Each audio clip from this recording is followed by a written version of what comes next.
Today's an exciting day. Today's the day I take the body off.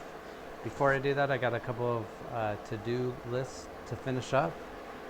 I gotta disconnect the brakes, gotta disconnect the battery cables. I have to clean out the interior, which includes the gauges, steering column, seats. So there's not much in the interior anymore. And disconnect the steering column from the engine bay.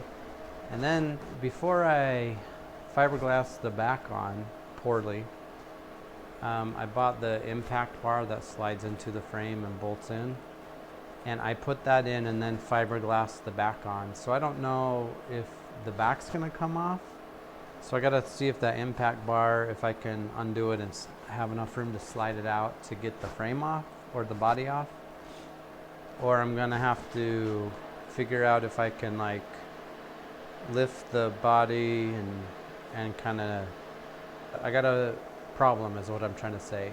I'm not gonna worry about that yet though. I gotta get some interior crap. The interior was mostly taken apart already. I have the carpet already out and thrown in the garbage 10 years ago.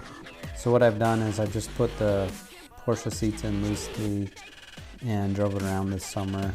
It has the dashboard and it had the center console in. A little bit of that I took apart to take the transmission out and get to the top of the transmission.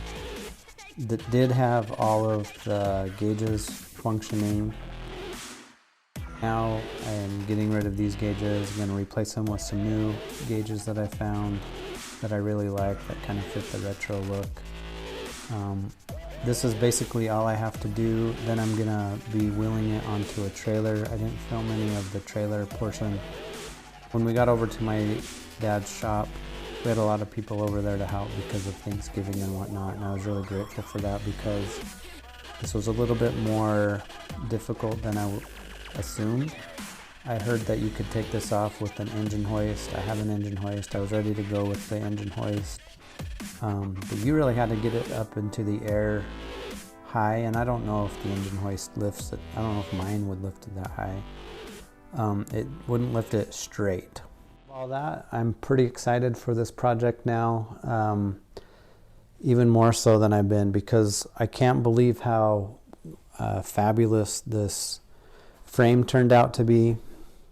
Some really cool things that happened were we got the car off and the build sheet was on top of the gas tank like it was supposed to be. I normally thought they were on that side, so I've always been looking, but I could only get my camera and whatnot up so far. But I have the build sheet. I threw it in the car. The body's over at my parents' house. It was better that way. I was really happy about how the wood frame dolly turned out. The body went right on top of it. Alan 71 did a fantastic job again, helping all of us out in the Corvette world. A couple of things we had a problem here. There was, when we were pulling the body off, it snagged on the brake line. I had already loosened them, but it got tangled up in the brake line. You'll also have to be wary of the canister. I didn't know to worry about it, so I just ended up cutting the canister off. And a couple other things is it's really cool to be able to get right into the top of this. Now I can work on taking those out, replacing the U joints and cleaning up the half shafts, get new shocks on it. I came home and I threw in the LT1 drive shaft just to see a good idea on length. So next step is to take this outside and pressure wash it, and then I'm going to be wire wheeling all of the frame.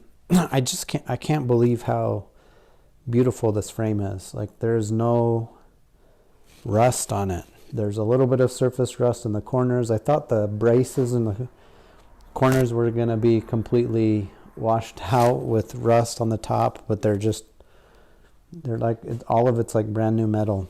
So I'm just going to clean it up, paint it. I'm not sure if I'm going to prime it and just coat it or actually do like a pour 15 yet. Got to do some research on that and seeing if there's a real benefit. I want this to last for 40 more years so it can cover the States with me.